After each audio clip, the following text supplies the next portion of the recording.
Okay, welcome to this new way of reviewing that I'm going to start doing now. I'm going to talk about 5 books that pertain to something that I picked. Today, I'm going to be talking about 5 books that were a little disappointing because of the ending. Okay, number 1, The Lost Girl by Anne Ursu is about twins that seem to be growing apart and bad things keep happening and things are getting lost. One day, Iris discovers something new about a curious shop. I didn't like the ending because it's one of those where they defeat the villain and he, spoiler alert, dies. Of course, the villain is a heartless man who is completely cruel and doesn't have a soft side anywhere. And nobody cares that they just murdered a guy because he was trying to kill them. Still, I think it's worth reading. I was pretty much able to get past it, and I like the book as a whole. Peter Pan by J.M. Barrie. I've already reviewed this, so I'll just tell you why I didn't like the end. I really wanted Peter to accept the offer that Mrs. Darling makes him, and then he doesn't. And then he was forever a child, which is not meant for anyone. And yeah, I still didn't really like it, though, I think. The Star That Always Stays by Anna Rose Johnson. Don't get me wrong, I did love this book. But the ending was one of those that everything is tied up into a nice little bow and sent off and gives you no imagination for the future. I think I'll just leave it at that. Rose in Bloom by Louisa May Alcott. It's a sequel to 8 Cousins. As someone else put it, this book is, let's get the main character married.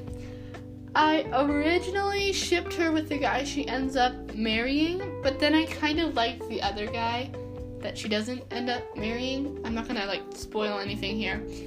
But I'm not actually sure why I didn't like the ending. I just kind of felt unsatisfied by the end. Anyway, Cogheart by Peter Bunzel. I reviewed this one too. I didn't like the ending because the villain dies again. The main characters didn't kill him this time, but they also didn't attempt to save him when they could have. So those are the 5 books with disappointing endings. I hope you enjoyed this new way of reviewing.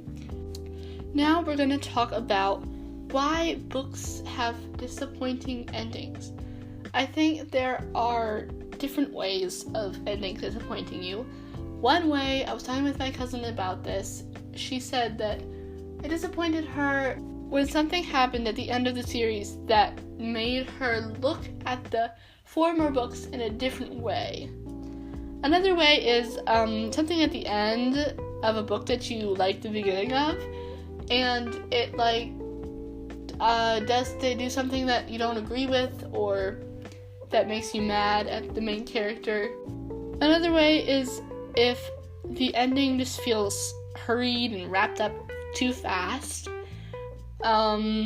or just too nicely, like what's going to happen next. We find everything out and we don't get to imagine anything for ourselves.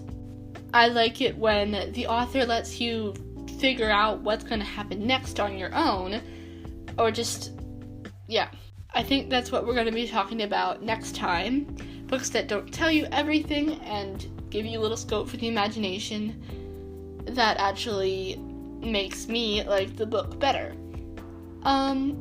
Sometimes though, with Rose in Bloom, I just didn't know why I didn't really like the ending, and sometimes that's just how it is. And then we maybe reread it, and then we find out why didn't I like the ending of this book. Anyway, thanks for listening. See you next time.